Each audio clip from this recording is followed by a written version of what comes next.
Hello students, welcome to Malika's literature classes. So half part आप लोगों ने I just hope कि पढ़ लिया होगा, क्लियर होगी चीज़ें. अगर कोई भी क्वेरीज है बेटा तो comment me in my comment section and definitely I will reply you back. Okay, so let's continue with the remaining part of this chapter. अब क्यों देखते हैं कि क्या क्या रीज़न था जिसकी वजह से वो जो थर्ड लेवल था वो सेकेंड लेवल या फर्स्ट लेवल नहीं था. There were brass spittoons on the floor. Spittoons मतलब बेटा कि एक तो पहले के ज़माने में ना वो एकदम लोटा के शेप का हर जगह पे रखा रहता था, क्योंकि पहले के टाइम में लोगों को बहुत सारे टबैकोज एंड वो च्यू करने की आदत थी. सो स्पिट करने के लिए ऐसे बहुत सारे स्पिटॉन्स जो हैं हर जगह पे रखे जाते थे कि लोग उसमें स्पिट करें और आसपास के एरिया को गंदा ना करें, जो कि एक्चुअली में 20th सेंचुरी में स्पिटॉन्स कहीं नहीं दिखा करते थे, लेकिन वहाँ पे थर्ड लेवल पे उसे वो चीज़ नज़र आई. गैस लाइट 20th सेंचुरी में नहीं था, लेकिन उसे वो गैस लाइट भी नज़र आया. ठीक है. And across the station a glint of light caught my eye. A man was pulling a gold watch from his waistcoat. He snapped open the cover, glance at his watch and frowned. अब यहाँ पर क्या है कि अचानक से उसके आंखों पे रोशनी पड़ती है. उसे लगता है कि यार कहाँ से रोशनी पड़ी है. वो टर्न करता है एंड वो देखता है कि एक मैन है जो अपने पॉकेट से, ब्रिक बोर्ड के पॉकेट से एक चीज़ निकालता है. वो वॉच होती है एंड जो नहीं मूवीज़ में दिखाते हैं वो वॉच ओपन करके जो वॉच सर्कुलर शेप की होती है एंड वो बहुत ही ज़्यादा रॉयल्टी टाइम में यूज़ की जाती थी वो वॉच. ठीक है. सो उस तरह की वॉच निकाल के वो टाइम देखता है एंड वो फ्राउन करता है. वो पर्सन मे बी वो लेट होता हो या उसे जल्दी कहीं पे पहुंचना हो, जो भी रीज़न हो, वो थोड़ा सा परेशान दिखता है और वो उस तरह की वॉच यूज़ करता है. He wore a derby hat and black 4-button suit with tiny lapels, and he had a big black handlebar mustache. Then I looked around and saw that everyone in the station was dressed like 1890 something. अब यहाँ पर क्या है, यहाँ पर reveal होता है बेटा कि बेसिकली वो कहाँ पहुँच गया है, 19th सेंचुरी के लास्ट डिकेड में, जब वर्ल्ड वॉर नहीं हुए थे, neither the first one nor the second one. So 1980s and किस तरह के कपड़े वो पहने हैं, जैसे पहले लॉन्ग कोट्स हुआ करते थे, कॉलर छोटे हुआ करते थे एंड अजीब सा कैप लगा हुआ है. एंड हैंडल बार मुस्टैच मतलब बेटा मेरी ड्राइंग बहुत बुरी है बट ट्राई करती हूँ मैं. Okay, just wait a minute, हंसने की कोई ज़रूरत नहीं है. ये देखो ये मुस्टैच है. थोड़ा बहुत मुस्टैच तो सब रखते हैं ना, ऐसे मुस्टैच रखना पूरे एंड तक. ठीक है. इस तरह के हैंडल बार बिल्कुल जो उल्टा यू होता है उस तरह के मुस्टैच रखना. ओके, समझ में आ गया ना. जो कि बहुत ही एंड साइड बर्न्स जो आप लोगों के जो लड़के स्पेशली जो रखते हैं कान के पास, वो बड़ी लॉन्ग लॉन्ग भरे हुए, ऐसा लग रहा था कि वो जो है ना पूरे कवर, मैंने sorry handlebar mustache. Then I looked around and saw that everyone in the station was dressed like a 1819 something. I never saw so many beards, sideburns and fancy mustaches in my life. And जिस era में वो पहुंच चुका था उसे ऐसा लग रहा था कि मैंने अपनी पूरी लाइफ में ऐसे इंसान नहीं देखे हैं, या इतना ऐसा इंसान नहीं देखा है जो इतनी सारी दाढ़ियाँ रखता हो, इतने सारे साइडबर्न्स रखता हो. साइडबर्न यार क्यों बनवा रहे हो, मान लो कि ये है इस तरह का. तो यहाँ पर जो लास्ट में इतना होता है ना, लोग रखते हैं इतना तक, लेकिन उस टाइम पे साइड बंस कैसे होते थे, पूरा एंड तक होते थे, भरे भरे सारे होते थे ऐसे करके. सो वो थोड़ा सा मॉकिंग सेंस में बोल रहा है कि मैंने पूरी लाइफ में इतनी दाढ़ियाँ, इतने साइड बंस, इतना अजीब सा सिनेरियो कभी नहीं देखा है जो मैं उस थर्ड लेवल पे देख रहा था. A woman walked in through the train gate. She wore a dress with a leg of mutton sleeves and skirt to the top of her high-bottomed shoes. Back of her, out on the tracks, I caught a glimpse of a locomotive, a very small Curran and Ives locomotive with a funnel-shaped stack, and then I knew. अब यहाँ पर क्या है, क्या क्या चीज़ उन्होंने देखी. सबसे पहले तो उन्होंने देखा कि वो कैसे जगह पे पहुँच गए हैं जहाँ पे जो इन्फॉर्मेशन बूथ है वो वुड का बना हुआ है, गैस लाइट्स जल रही हैं, जो इन्फॉर्मेशन देने वाला बनता है उसने शेड्स डाली हुई हैं. सो दैट कि वो अपने आई को प्रोटेक्ट कर सके। कपड़े जो उस टाइम के जो ऐसे लोग हैं वो किस तरह के कपड़े पहने हुए हैं, बिल्कुल 80-90s के टाइम के उन्होंने कपड़े पहने हुए हैं, बहुत सारे बियर्ड्स रखे हुए हैं, साइड बन्स रखे हुए हैं। एंड जो वुमेन है वो किस तरह के कपड़े पहने हुए हैं, सबसे पहले तो वो बूट्स जो होता है ना, हाई बूट्स होते हैं जिसकी वजह से जितने तक स्कर्ट होता है वहाँ तक बूट होता है, उस तरह के बूट्स डाले हुए हैं जो कि 20th सेंचुरी में उसे देखने को कभी नहीं मिलता था। एंड उसके जो टॉप के जो स्लीव्स हैं वो बलून शेप के हैं।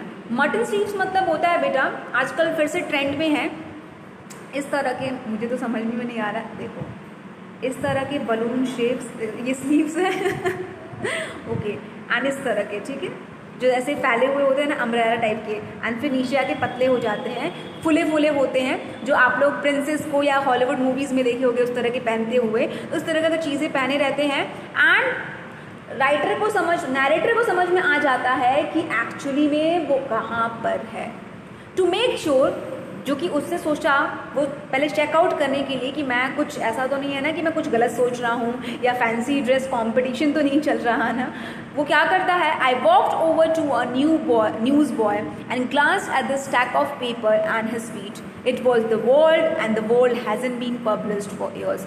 एंड सबसे पहले वो क्या करता है, अपने प्रेजेंस ऑफ माइंड को यूज़ करता है, वो न्यूज़ जो पेपर बॉय होता है, जो न्यूज़पेपर प्रोवाइड करता है, उसके पास जाता है एंड वो देखता है कि वहाँ पर कौन से पेपर्स रखे हुए होते हैं, द वर्ल्ड, जो कि सालों से पब्लिश नहीं हुए हैं। 20th सेंचुरी में कभी जो द वर्ल्ड था, जो न्यूज़पेपर था, जो न्यूज़ कंपनी थी, वो बंद हो चुकी थी। The lead story set something about president Cleveland. 80-90s वाले टाइम के जो प्रेसिडेंट्स रहे हैं उनके बारे में फ्रंट पे स्टोरी थी। I have found that front phrase since in the public library files. और मुझे पता क्यों था प्रेसिडेंट क्लीवलैंड के बारे में, क्योंकि मैंने पब्लिक लाइब्रेरी में थोड़ा बहुत पढ़ा था उनके बारे में। एंड जब मैं डेट देखता हूँ उस पेपर का तो मुझे पता चलता है कि where was I, it was printed June 11, 1894। That is something illogical, या आप लोगों को लगेगा कि कुछ रीज़न नहीं है, this is not the reality. But यार थोड़ा सा इमेजिनेटिव हो, हम हॉलीवुड मूवी देखते हैं ना, तो हम देखते हैं ना कि यार it's not next to impossible कि चीज़ हो नहीं सकती है। राइट ब्रदर्स से पहले किसी ने ये सोचा था कि कोई ऐसी चीज़ होगी जो हमें उड़ा के from one place to another place लेके जाएगी। अगर राइट ब्रदर्स किसी के पास जाते भी होंगे कि हमने ऐसी चीज़ सोची है, तो लोग उन पर हंसते होंगे। तो जितने भी इन्वेंशंस हुए हैं वो इलॉजिकलिटी के बेस पे ही हुए हैं, जो किसी को एक रीज़न के बेस पे शुरू नहीं हुए हैं। एक इमेजिनेशन थी कि काश ये चीज़ हो जाती, एंड लोगों ने मशक्क़त की एंड वो चीज़ को फुलफिल किया। एंड आज की डेट में इतने सारे जो इन्वेंशंस हुए हैं, चाहे हम ग्रैहम बेल की बात करें कि हमें ऐसा लगता था कि यार हम दूर बैठे बैठे हम किसी से बात कर सकते हैं फ़ोन पे। तो जिस टाइम को उन्होंने ये रखा होगा, ये अपना आइडिया किसी को बताया होगा, तो लोगों ने हंसना शुरू कर दिया होगा। But in this contemporary world, in this modern world, nothing is impossible. कुछ भी हो सकता है, कभी भी हो सकता है। सो यहाँ पर जो है नरेटर वो थर्ड लेवल में एक्चुअली पहुँच चुके हैं। एंड थर्ड लेवल जो है वो कौन से एरा को बताता है, 19th सेंचुरी के लास्ट डिकेड को, 1894, जो कि according to many people, according to majority of people, ये बताता है कि वो एरा बहुत ही पीसफुल था, बहुत ही काम था, कोई वॉर का एग्जिस्टेंस नहीं था, लोग आराम से रहते थे, अपनी फैमिली के साथ टाइम स्पेंड किया करते थे। एंड लाइफ बहुत ही ज़्यादा, या वर्ल्ड जो थी वो इतनी मटेरियलिस्टिक नहीं थी जो कि आज के समय में है, कि इमोशंस, लव जो होता है वो सेकेंडरी होता है। प्राइमरी हमारे लिए गाड़ी, बंगला, घर, स्टेटस, कपड़े, ये सारी चीज़ें ज़रूरी होती हैं। सो 1894 में ये चीज़ नहीं थी। चार्ली बिलीव करते थे, एंड चार्ली कहाँ जाके पहुँच गए थे, third level in 1984। I turned towards the ticket window knowing that here on the third level at Grand Central। अब मैं क्या करता हूँ, टिकट काउंटर के पास जाता हूँ, उस विंडो के पास जाता हूँ जो थर्ड लेवल में एग्जिस्ट करता था। I could buy tickets that would take Louisa and me anywhere in the United States we wanted to go। Starting में जब ग्रैंड सेंट्रल स्टेशन बना था तो उस टाइम पे यूनाइटेड स्टेट्स ऑफ अमेरिका में कहीं पे भी वो वहाँ से ट्रेन चलती थी एंड कहीं पे भी लेके जाया करती थी। बट आफ्टर सम ईयर्स अब क्या हो गया कि एक लिमिटेड एरिया डिसाइड हो गया, जो न्यूयॉर्क में है एग्जिस्ट करता है सेंट्रल स्टेशन, कि एक लिमिटेड एरिया में या न्यूयॉर्क में जितनी भी एरियाज़ हैं बस वहीं तक ट्रेन चलेगी। पूरे अमेरिका में भी चलेगी। तो उसे नैरेटर को ये बात पता थी कि 1984 में जो ग्रैंड सेंट्रल स्टेशन से जो ट्रेन निकलती थी वो अमेरिका के किसी भी कोने में लेके जा सकती थी। तो उसने ये सोचा कि अरे वाह यार, मैं 1984 में हूँ और मैं लोजा को लेकर कहीं भी जा सकता हूँ अमेरिका के किसी भी कोने में, जहाँ पे भी हम जाना चाहते हैं। In the 1984 I wanted 2 tickets to Galesburg Illinois. Galesburg Illinois state है, गिल्सबर्ग एक सिटी है, तो वहाँ पे वो जाना चाहते थे क्योंकि वो बहुत ही ज़्यादा, क्योंकि बेसिकली जो नैरेटर थे उनके जो ग्रैंडफादर थे वो वहीं से बिलोंग करते थे एंड ग्रैंडफादर ने अलग अलग स्टोरीज सुनाई थी चार्ली को कि बहुत ही पीसफुल हुआ करता था हमारा टाइम, बहुत खुशनुमा हुआ करता था हमारा टाइम। सो वो गिल्सबर्ग जाना चाहते हैं जो कि इलिनॉइस में एग्जिस्ट करता है। Have you ever been there? अब ये क्वेश्चन पूछते हैं कि have you ever been there, क्या आप कभी वहाँ पे गए हैं? It's a wonderful town still with big old frame houses, huge lawns and tremendous trees whose branches meet overhead and roof the street। अब वो एक बता रहे हैं, एक सेटिंग बता रहे हैं कि गिल्सबर्ग में ज़्यादातर जो हाउसेस होते हैं वो वुड के बने होते हैं, हार्ट शेप के होते हैं, ट्रायंगुलर शेप के होते हैं एंड घरों के बाहर बड़े बड़े लॉन्स होते हैं, बहुत सारे ट्रीज़ हैं एंड ट्रीज़ ऐसे कि दोनों साइड से जब उनकी जो ट्रीज़ हैं वो ऊपर जाके मिल जाती हैं। सो एक पाथ, एक कॉरिडोर की तरह वो फॉर्म हो जाती हैं, जैसे कि ऐसे ट्रीज़ की बात हो रही है।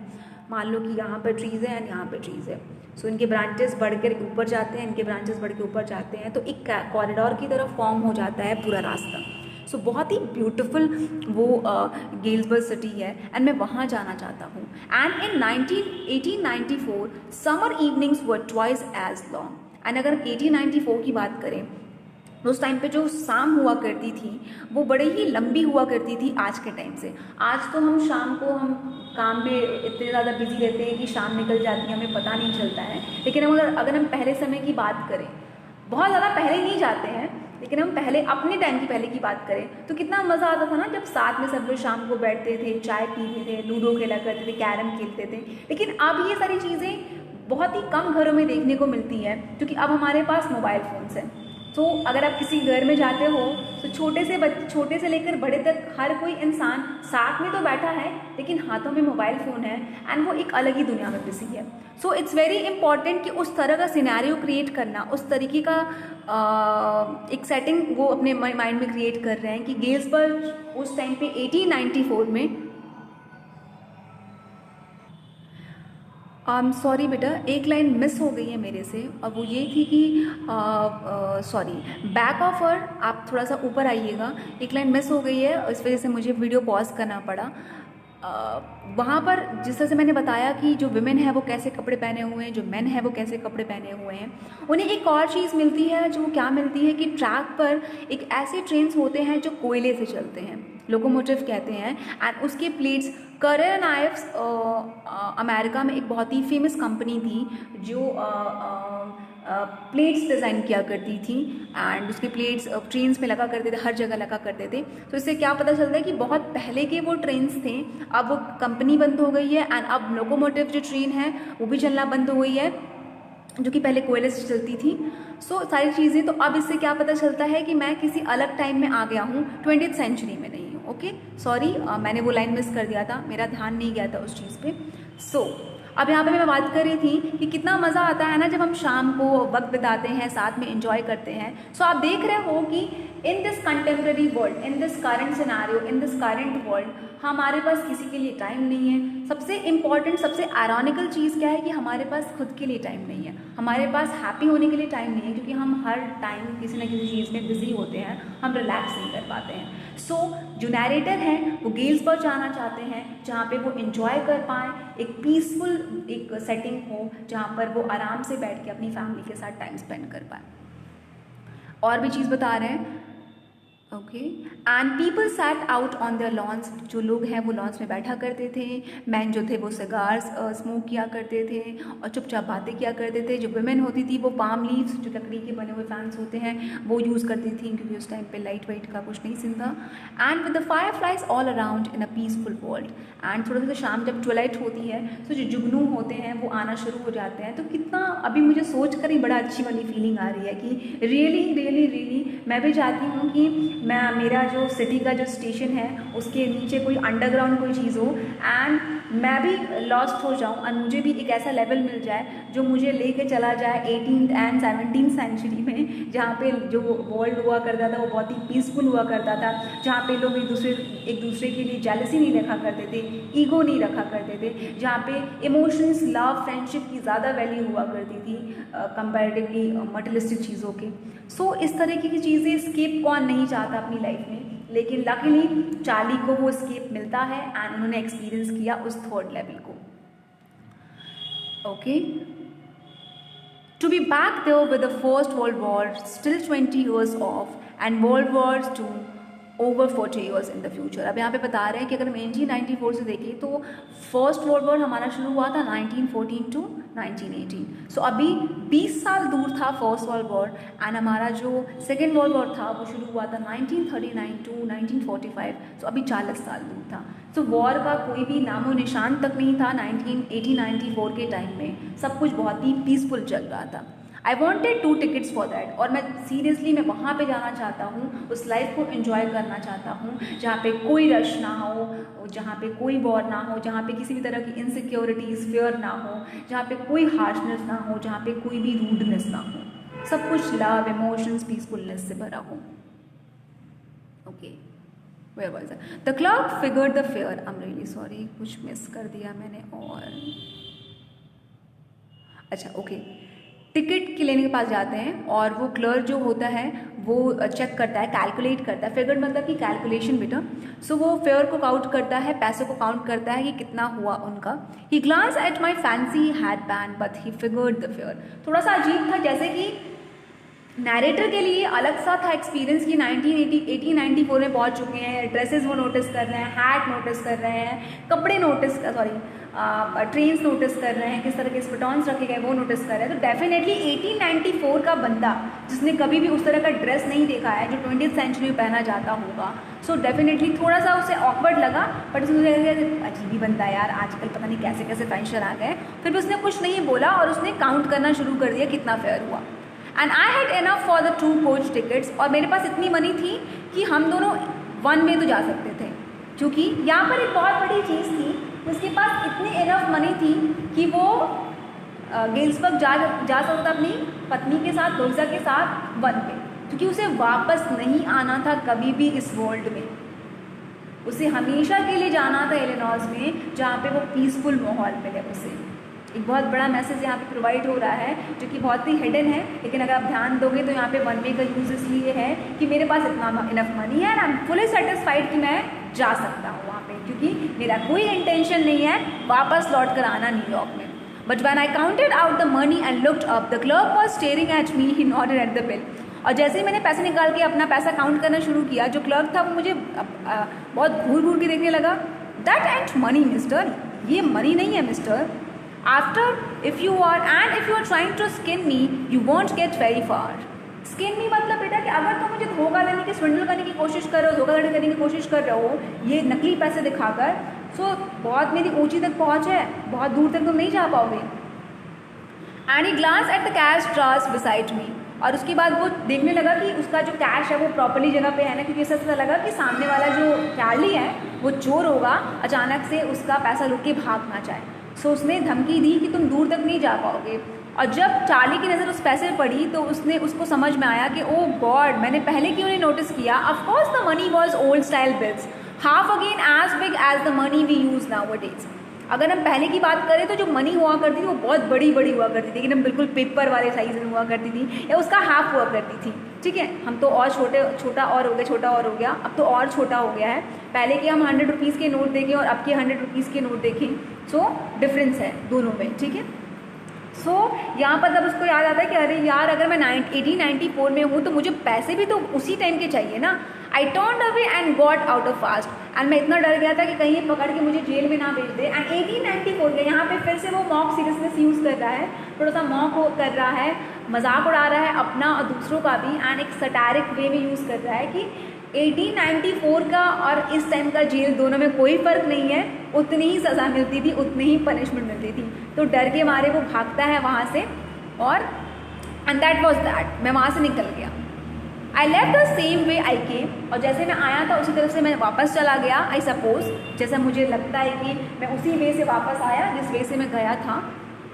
Next day during lunch hour, I drew $300 out of the bank, nearly all we had, and bought old style currency that really worried my psychiatric friend. और उसने क्या किया, बैंक में जितने पैसे थे, अब आप देख रहे हो कि लोग इतने परेशान हैं इस करंट वर्ल्ड से, लोग इतने ज़्यादा डिप्रेस्ड हैं इस करंट वर्ल्ड में कि वो हमेशा के लिए कहीं भागना चाहते हैं। ऐसा भी नहीं कि कुछ समय के लिए जाना चाहते हैं फिर वापस आना चाहते हैं। अगर किसी को मौका मिले इस दुनिया से दूर जाके किसी ऐसी दुनिया में बसने का जहाँ पे यूटोपियन कंडीशन हो, जहाँ पे सब कुछ एकदम बिल्कुल ही अकॉर्डिंग टू लॉ हो, लव एंड इमोशंस हो, सब कुछ प्रॉपरली मैनर में हो, कोई क्राइम ना होता हो, तो कितना अच्छा होना चाहिए। इसलिए क्यों हम इस वर्ल्ड में दोबारा वापस आए। उसने अपने बैंक के जितने मनी थे, जो कि कुल मिलाकर उसके $300 थे, उसको कन्वर्ट कर दिया ओल्ड स्टाइल मनी में, करेंसी में। एंड जैसे कि हम लोग भी अगर कभी जाते हैं नोट को एक्सचेंज करके नया नोट लेते हैं, वहाँ पे भी वो गया तो एक प्राइम, यहाँ पर क्या यूज़ हुआ है, प्राइम यूज़ हुआ है, प्रीमियम यूज़ हुआ है, जिसका मतलब है कि कुछ एक्स्ट्रा चार्जेस लगेंगे, और एक्स्ट्रा चार्जेस में क्या लगा कि 100 लगा और 200 उसे वापस किया गया। थोड़ा सा उसका फ्रेंड जो था, साइकेट्रिक फ्रेंड, थोड़ा सा वो वरिड था कि क्या कर रहा है बे, इतना पागल कैसे हो सकता है, थर्ड लेवल एग्जिस्ट नहीं करता है। He try to make him understand कि थर्ड लेवल एग्जिस्ट नहीं करता है, ये तुम्हारी वेकिंग विश फुलफिलमेंट वोटेवर जो फ्रेज था वो यूज़ करके बोलता है कि ऐसा बस तुमने खुले आंखों से सपने देखा है, थर्ड लेवल एग्जिस्ट नहीं करता है, तुमने बस एक स्केप ढूंढा है कि तुम्हें from one place to another place जाना है जहाँ पे बहुत ही ज़्यादा पीसफुल वर्ल्ड हो, और तुमने ढूंढ लिया 1894 का टाइम, तुम्हारे अपने ग्रैंडफादर का टाइम, जब सब कुछ आसान हुआ करता था। तो ये सब कुछ तुम्हारा माइंड, तुमने ये जो सिनेरियो क्रिएट किया सब अपने माइंड में क्रिएट किया है, ये सब कुछ साइकोलॉजिकल है। बट वो नहीं मानता है, वो सारे पैसे टर्न करता है एंड वो वापस लेता है उस चीज़ से, एंड वो ओल्ड मनी वो लेता है। But I did not care, eggs वो 13 cents a dozen in 1894, and अगर 100 लेकर उसने 200 भी वापस किया तो not need to worry about it, क्योंकि 1894 में हर चीज़ बहुत सस्ती हुआ करती थी, एग्स भी सिर्फ 13 cents में आ जाया करते थे। But I have never again found the corridor that leads to third level at Grand Central station, although I have tried often enough. But unfortunately, unluckily, जब वो दोबारा जाते हैं तो उन्हें थर्ड लेवल नहीं मिलता है। वो बहुत ट्राई करते हैं, कई बार ट्राई करते हैं, बट उन्हें थर्ड लेवल नहीं मिलता है।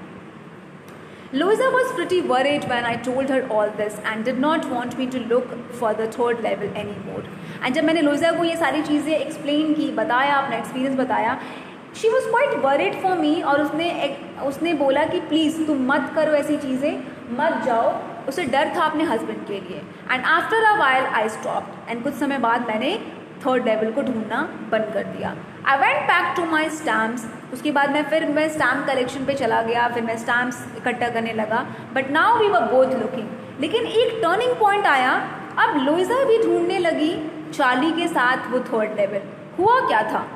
Every weekend, because now we have proved that the third level is still there. सिर्फ उसको प्रूफ नहीं था चार्ली को, बट उसकी वाइफ को भी एक प्रूफ मिल चुका था कि थर्ड लेवल एग्जिस्ट करता है। And that was the reason every weekend, Saturday Sunday, उनकी वाइफ और वो जाया करते थे एंड थर्ड लेवल को सर्च किया करते थे।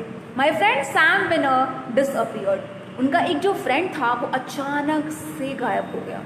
नोबडी न्यू वेयर, किसी को पता नहीं कहाँ। But I sort of suspected because Sam's is a city boy. But मुझे थोड़ा डाउट था क्योंकि जो सैम था एक सिटी बॉय था। यहाँ पे एक sarcastic लैंग्वेज यूज़ किया गया है। सिटी बॉय वो होते हैं सिटी लाइफ जो जीते हैं, जो बहुत ही मटेरियलिस्टिक होते हैं, जो तंग आ चुके हैं सिटी लाइफ से। हर कोई जो सिटी में रहता है ना, इस रश से कोई कहीं ऐसी जगह जाना चाहता है जहाँ पे बहुत ही सुकून हो। इतनी ट्रैवलिंग एजेंसी क्यों अर्न करती है बेटा? इतना हम ट्रैवलिंग के लिए इतना ज़्यादा पैशनेट क्यों होते हैं? क्योंकि हम अपनी रियलिटी से दूर जाके एक ऐसी जगह जाना चाहते हैं जहाँ पे सुकून हो, एंड कुछ वक्त के लिए हम फुली एंजॉय कर सके अपनी लाइफ को, उस स्केप को अपना सके जो हमारी डिप्रेसिंग लाइफ से दूर हो। सो यहाँ पे सस्पेक्ट कर रहे हैं चार्ली कि उनके जो फ्रेंड थे वो गायब हो गए, एंड उन्हें वो डाउट है कि वो कहाँ गए होंगे, क्योंकि वो एक सिटी बॉय थे, सिटी मैन थे, एंड वो भी मुझे लगता है कि वो भी परेशान होंगे, डिप्रेस्ड होंगे अपनी लाइफ से, एंड कहीं ना कहीं वो भी स्केप ढूंढ रहे होंगे। And I use to tell him about Galesburg. And एक और चीज़ है कि मैं हमेशा उन्हें बताया करता था गेल्सबर्ग जो है वो कितना अच्छा है, मैं वहाँ पे स्कूल गया हूँ, and he always said he like the sound of the place. And वो हमेशा कहते थे कि जिस तरह से तुम गेल्सबर्ग के बारे में बताते हो कि कितने आराम से लोग बैठा करते थे, पीसफुली लाइफ जिया करते थे, इन्जॉय किया करते थे, मॉडलिस्टिक वर्ल्ड नहीं हुआ करता था वो उस टाइम का। सो जब चार्ली बताया करते थे उनके जो फ्रेंड थे सैम विनो, वो कहीं ना कहीं अट्रैक्ट हुआ करते थे इस प्लेस के साथ, and that's where he is. And अगर मैं बताऊं कि सैम विनो कहाँ है तो वो कहाँ पर है, गेल्सबर्ग में है अभी। एंड किस जगह कब है, 1894 में। दो वर्ल्ड एक साथ चल रहे हैं बेटा, ठीक है। ये 1950s का टाइम है जहाँ पर अभी चार्ली एंड उनकी वाइफ एग्जिस्ट कर रहे हैं, एंड सैम विनो उनका जो फ्रेंड है उसे 3rd लेवल मिल चुका है, एंड वो चला गया है 1894 में गेल्सबर्ग में, वही प्लेस पे जहाँ पे चार्ली जाना चाहते थे स्केप करके from this harsh realities of life. Because one night, and ये प्रूफ कैसे मिला, कैसे पता चला उन्हें कि सैम विनो 1894 गेल्सबर्ग में है। एक रात की बात है, when I was fussing with my stamp collection. Fussing मतलब बेटा यहाँ पे कि अननेसेसरी किसी चीज़ के लिए कंसर्न होना। तो यहाँ पे वो स्टैम्प को देख रहे हैं, मलट रहे हैं, मोड़ रहे हैं, फालतू का बैठे हुए हैं। I found, well do you know what a first day cover is. अचानक से वो बताते हैं कि मुझे क्या मिला, लेकिन उससे पहले आप ये जान लो कि फर्स्ट डे कवर क्या होता है, जो कि मैंने स्टार्टिंग बताया था कि चार्ली खुद बताएंगे फर्स्ट डे कवर क्या होता है। When a new stamp is issued, stamp collector buy some and use them to mail envelopes to themselves on the very first day of sale, and the postmark proves the date. The envelope is called a first day cover. They are never opened, you just put blank paper in the envelope. जब भी कोई stamp issue होता है किसी भी month में, किसी भी ईयर में, उस स्टैम्प पे पर्टिकुलर डेट लिखा होता है, पर्टिकुलर मंथ लिखा होता है, पर्टिकुलर सन लिखा होता है। तो जिसको क्रेज होता है स्टैम्प कलेक्टिंग का, जिसे भी क्रेज़ होता है, वो क्या करते हैं, उस स्टैम्प को उसी दिन खरीदते हैं, एंड एक एनवेलप लेते हैं, एक ब्लैंक लेटर डालते हैं उसके अंदर, एंड उस स्टैम्प को चिपका कर स्टिक करके अपने ही एड्रेस पे मेल कर देते हैं। कभी कभी होता है ना कि हम पहले ज़माने का कोई चीज़ देखते हैं, मान लो कि 20 पैसे देख लिए, जो कि अब एग्जिस्ट नहीं करता है। हमारे टाइम पे 25 पैसे हुआ करते थे, जो कि अब कहीं पे भी 25 पैसे 50 पैसे नहीं दिखते हैं, लेकिन हमने बहुत 25 पैसे 50 पैसे में टॉफ़ीज़ खाई हैं, आइसक्रीम्स खाई हैं। सो अभी अचानक से हमें 25 पैसे देखने को मिल जाए तो एक अलग फीलिंग होती है, एक अलग ही अट्रैक्शन होता है टुवर्ड्स अ पर्टिकुलर थिंग, जो ऐसा लगता है कि यार हमें अपने पास में लेके चला गया, एंड उस पास से अच्छी अच्छी मेमोरीज बहुत ज़्यादा जुड़ी हुई है। सो जो स्टैम्प कलेक्टर होते हैं, जब स्टैम्प्स कलेक्ट करते हैं, मान लो कि आज का डेट है 9 अक्टूबर 2020, हमने आज एक स्टैम्प खरीदा जो कि फर्स्ट डे इशू हुआ है, आज ही के दिन वो स्टैम्प आया है, एंड हमने वो स्टैम्प कलेक्ट कर लिया, अपने आप ही को लेटर सेंड कर लिया, एंड कुछ समय बाद 40 या 50 साल बाद अगर हम उस स्टैम्प को देखते हैं तो एक अलग सी फीलिंग आती है ना, हमें 2020 का टाइम याद आता है। यही रीज़न है कि जो लॉन्गिनेस होता है, जो डिज़ायर होता है पास्ट से स्टिक रहने का, क्योंकि पास्ट में हमेशा हमें लगता है कि ब्यूटीफुल मेमोरीज होती हैं, पास्ट हमारा मच बेटर होता है प्रेजेंट से, सो हमेशा हम पास्ट में जीना चाहते हैं क्योंकि वो बहुत ही पीसफुल होता है। सो यहाँ पे जो स्टैम्प कलेक्टर्स होते हैं वो खुद ही को स्टैम्प भेज देते हैं, और वो प्रूव करता है कि किस टाइम का है, किस सन का है, किस डेट का है। The envelope is called the first, जो एनवेलप होता है उसे हम फर्स्ट डे कवर कहते हैं, ठीक है। और उस पेपर में कुछ लिखा नहीं होता है, तो सिंपली वो ब्लैंक पेपर पुट कर देते हैं। That night among my oldest first day covers, जो भी मैं कलेक्ट कर रहा था ग्रैंडफादर का या जो मेरा कलेक्ट किया हुआ था, जब मैं देख रहा था जो भी ओल्डेस्ट फर्स्ट डे कवर्स हैं, I found one that should not have been there. मैंने एक ऐसा फर्स्ट डे कवर पाया जो कि वहाँ पे पहले नहीं था, एक्चुअली में नहीं था, but there it was, but अब वो है। It was there because someone had mailed it to my grandfather at his home in Galesburg. मतलब किसी ने मेल किया था मेरे ग्रैंडफादर को जब वो गेल्सबर्ग में रहा करते थे। That's what the address on the envelope said. And envelope पे जो एड्रेस था वो गेल्सबर्ग वाला एड्रेस था जो मेरे ग्रैंडफादर रहा करते थे। And it had been there since July 18, 1894 and 1894 से आपको याद आ रहा है कि 1894 जो है जहाँ पर वो पहुँचे थे 3rd लेवल पे। ओके, तो यहाँ पर जो है 11 जून की बात है ना, जब उन्होंने देखा था तो इतने सारे दिन हो गए, 1 महीने से ज़्यादा दिन हो गया है। सो बड़ा ही हैरानी वाली बात थी कि ये लेटर आया कहाँ से। डेट मेंशन था जुलाई 18, 1894, वो भी मेरे ग्रैंडफादर को मेल किया गया था। Yet I did not remember it at all, लेकिन मुझे याद भी नहीं है यार कि ये स्टैम्प कलेक्शन में था मेरे। द स्टैम्प वॉज 6 सेंट, जो स्टैम्प था वो 6 सेंट का था, 6 पैसे का था, डल ब्राउन कलर का था, with a picture of president Garfield. उस टाइम के जो प्रेसिडेंट थे उनकी पिक्चर बनी हुई थी। Naturally when the envelope came to granddad in the mail, it went right into his collection and stayed there. जब भी कोई एनवेलप आता था फर्स्ट डे कवर का, या तो वो खुद मेल किया करते थे या दूसरे लोग एज अ गिफ्ट उन्हें मेल किया करते थे। सो वो तुरंत अपने कलेक्शन में ऐड कर लिया करते थे, कभी ओपन करते थे। और वैसे भी लेटर ओपन करने की ज़रूरत नहीं पड़ती थी, क्योंकि ग्रैंड डैड को पता था ऑलरेडी कि जो उसमें लेटर होगा वो ब्लैंक होगा, क्योंकि वो स्टैम्प कलेक्टर थे तो सिर्फ उनको स्टैम्प से मतलब था। Okay, till I took it out and opened it. उसके बाद मैंने क्या किया, पता नहीं मुझे अचानक से क्यों लगा कि ये चीज़ ओपन करनी चाहिए। और जैसे ही मैं ओपन करता हूँ, हैरानी की बात ये होती है, the paper inside was not blank. उसके अंदर जो पेपर था वो ब्लैंक नहीं था। एंड उसके अंदर क्या लिखा हुआ था, सॉरी, चार्ली। आप एड्रेस देख रहे हो, गेल्सबर्ग इलिनॉइस, जुलाई 18, 1894 ये लेटर है, Charlie. And shocking, 1894 granddad को भेजा गया, बट लेटर था चार्ली के लिए। I got to wishing that you were right. उनका फ्रेंड कहते हैं कि जब मुझे बताया करते थे 3rd लेवल के बारे में, गेल्सबर्ग के बारे में, लियोन्स के बारे में, 1894 के बारे में, तो मैं हमेशा विश करता था ना कि काश ये सही हो। And then I got to believing you were right. And कुछ समय बाद मुझे पता चला कि हाँ यार, एक्चुअली में तुम सही बोला करते थे, मैं गलत था जो बोला करता था कि एग्जिस्ट नहीं करता। एंड चार्ली, इट्स ट्रू, ये ट्रू है, I found the 3rd level, exclamation mark है। सो वो एक्सप्रेस कर रहे हैं वो कोई चीज़ with shock, amazement, with surprise कि 3rd लेवल एग्जिस्ट करता है। I have been here 2 weeks, मैं यहाँ पे 2 वीक से हूँ।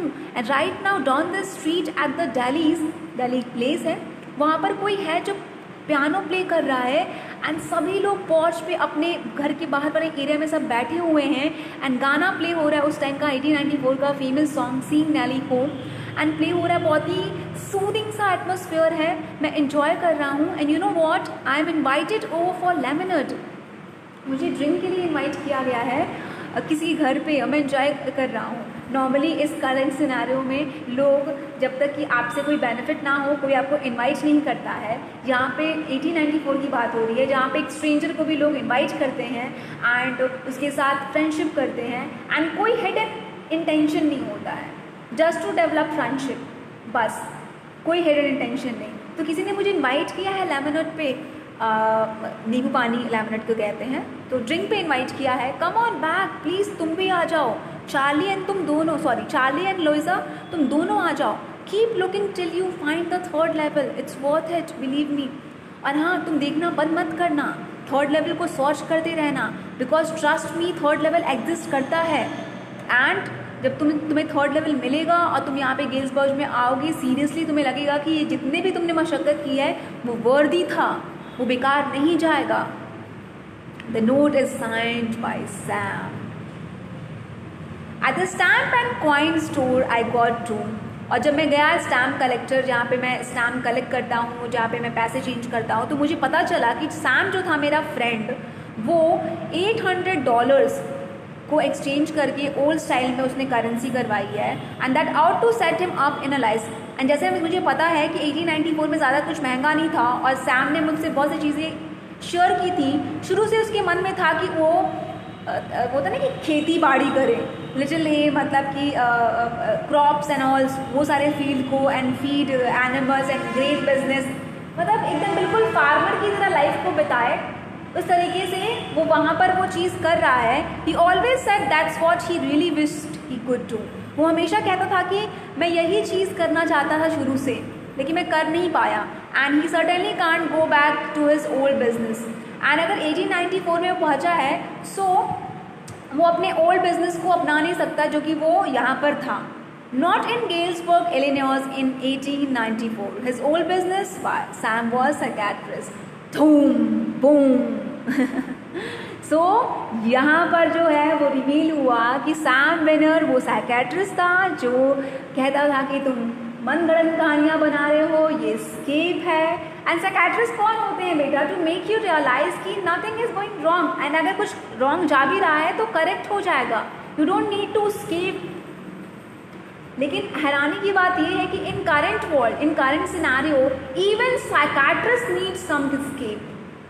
साइकेट्रिस्ट जो लोगों को साइकोलॉजिकली हेल्प करता है, आयरॉनिकल ये है कि साइकेट्रिस्ट को भी स्केप चाहिए from this harsh reality of life. And 1894 में साइकेट्रिस्ट की ज़रूरत नहीं पड़ती थी, इसीलिए चार्ली ने कहा कि वो अपने ओल्ड बिजनेस में नहीं जा सकता था, इसीलिए उसने फार्मरशिप अपनाई. वो फार्मर बन गया, वो क्रॉप्स खरीदा, वो अपना जो भी है खेती बाड़ी शुरू कर दिया. क्योंकि each and every one was happy at that particular time.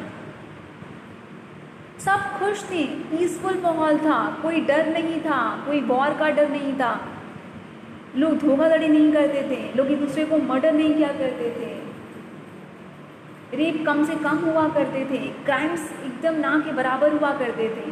तो चार्ली ने थर्ड लेवल ढूंढ लिया था. 1894 में वो पहुंच चुका था. एंड अब उसने ये कहा था कि keep looking for that particular escape, because at some point of time you will find it. And basically that is, मैं हमेशा जैसे कहती हूँ कि each and every one has its own perception. So अगर आपको बिलीव होता है कि थर्ड लेवल एग्जिस्ट करता है तो आप यस लिख सकते हो अपने आंसर में कि आई बिलीव कि थर्ड लेवल एग्जिस्ट करता है, ये ऐसी जगह है जहाँ पे हम जा सकते हैं. और अगर आपको ऐसा लगता है कि ये बहुत ही इलॉजिकल है तो आप अगर नो भी लिखोगे तब पर भी आपका आंसर सही होगा. ऑन द होल दो थीम पे बेस्ड है. The first one is escapism, जहाँ पर आप स्केप करते हो क्योंकि जो वर्ल्ड है फुल ऑफ विशियसनेस है, क्राइम्स है, बहुत सारी चीज़ें हैं जो बुरी चीज़ें हैं. एंड दूसरी चीज़ है longing to stick towards your past. एक डिज़ायर होना कि पास्ट जो होता है वो ज़्यादा हैप्पी होता है, ज़्यादा पीसफुल होता है, ज़्यादा कंटेंट होता है. सो पास्ट में हमेशा जीना कि काश वो समय वापस आ जाता, काश वैसा हो जाता, काश वैसा हो जाता, फिर से वो आ जाता. सो दो थीम को ये सेंट्रल आइडियाज़ हैं इस चैप्टर के. एंड देखते हैं चार्ली को थर्ड लेवल मिलता है कि नहीं मिलता है. एंड मे बी कभी आप जाओ ना आपको थर्ड लेवल मिल जाए जहाँ पे आप स्किप करके दूसरी जगह पे चले जाओ. So that's completely depend on you. बिल्कुल ही ये लिटरेचर में एक चीज़ कहते हैं, स्टोरीज़ जो होती हैं वो बहुत टाइप्स की होती हैं. उसमें एक होता है कि open ended story. Open ended story मतलब क्या होता है, जहाँ पे राइटर जो होता है वो वेलकम करता है कि आप अपना परसेप्शन, वो जिस नोट पे एंड करता है वो इनकम्प्लीट रखता है, सो दैट कि आप अपने तरीके से उस स्टोरी को फुलफिल कर पाओ. सो आपको क्या लगता है कि जो थर्ड लेवल है वो एक्चुअली में एग्जिस्ट करता है? क्या जो सैम वेनर है उसे थर्ड लेवल एक्चुअली में मिला था? क्या वो 1894 में वो एग्जिस्ट जो थे वो चले गए थे? क्या वो जो लेटर था, स्टैम्प लेटर था, वो एक्चुअली में सैम ने भेजा था या खुद से चार्ली ने खुद से वो लिख कर डाल दिया था? क्योंकि वो इतना डेस्परेट था स्केप होने के लिए कि वो अलग अलग तरीके से एविडेंसेस क्रिएट कर रहा था, प्रूफ क्रिएट कर रहा था, सो दैट कि वो अपने आप को एंड दूसरों को भी प्रूफ कर पाए कि थर्ड लेवल एग्जिस्ट करता है, सो दैट कि लोग बिलीव करें एंड वो स्केप ढूंढने लगे जो थर्ड लेवल में जाकर आपको गेल्सबर्ग पहुंचाता है एंड वो लाइफ वो गेट कर सकें जो पीसफुल हो, फुल ऑफ हैप्पीनेस हो, full of love and emotions हो. सो कम्प्लीटली आप पे डिपेंड करता है. So before ending this story, हमेशा की तरह मैं आपको कहती हूँ कि हर स्टोरी कुछ ना कुछ सिखाती है. I know there are lots of things going on in to this world and most of the people, especially majority of the people, are in the form of depression. But escape ढूंढो आप escape, क्योंकि कुछ वक्त के लिए, एक limited time के लिए, it's very important to escape from the harsh realities of your life, but only for some time. Not all the time. अगर आप हर जगह स्केप ढूंढने लगोगे तो कहीं ना कहीं आप जो एक ग्राउंड रियलिटी में आप स्टैंड करते हो उससे आप अलग हो जाओगे, एंड आपकी लाइफ एक आप इमेजिनेशन में सर्वाइव करने लगोगे, एंड वो हार्मफुल होगा आपके साइकिक के लिए। सो स्केप अक्सर अनफॉर्चुनेटली अगर हम टुडेज जनरेशन की बात करें, यंगस्टर्स की बात करें, तो वो स्केप ड्रग्स में, अल्कोहल में ढूंढने की कोशिश करते हैं। वो कुछ समय के लिए अपने आप को इतना ज़्यादा इंटॉक्सिकेट कर लेते हैं, कुछ समय के लिए वो वर्ल्ड की रियलिटीज़ को, अपनी लाइफ के प्रॉब्लम्स को भूल सकें कुछ समय के लिए। बट अगर कोई इतना ज़्यादा एडिक्टेड हो जाए कि वो ऑल द टाइम ड्रग्स ले रहा है, ऑल द टाइम वो अल्कोहल, इतना ज़्यादा उसने अल्कोहल ग्रैब किया है कि वो अल्कोहलिक हो गया है, so that is not correct. चाहे वो फिजिकल लेवल पे हो, इमोशनल लेवल पे हो या मेंटल लेवल पे हो, escape is very important but not all the time, okay? And just try to be more imaginative. Imagine करो कि क्या क्या चीज़ें हो सकती हैं, क्योंकि इमेजिनेशन कहते हैं ना, अगर आप हम हिंदी में बोलें तो जहाँ पे रवि नहीं पहुँचता वहाँ पे कवि पहुँचता है, जहाँ पे सूर्य की किरणें नहीं पहुँचती हैं वहाँ पे कवि की कल्पनाएं पहुँचती हैं। तो कल्पनाएं जो होती हैं, इमेजिनेशन होता है, वो सबसे ज़्यादा पावरफुल होता है। So that's for today. Just take care of yourself and try to be more human every day. Bye bye.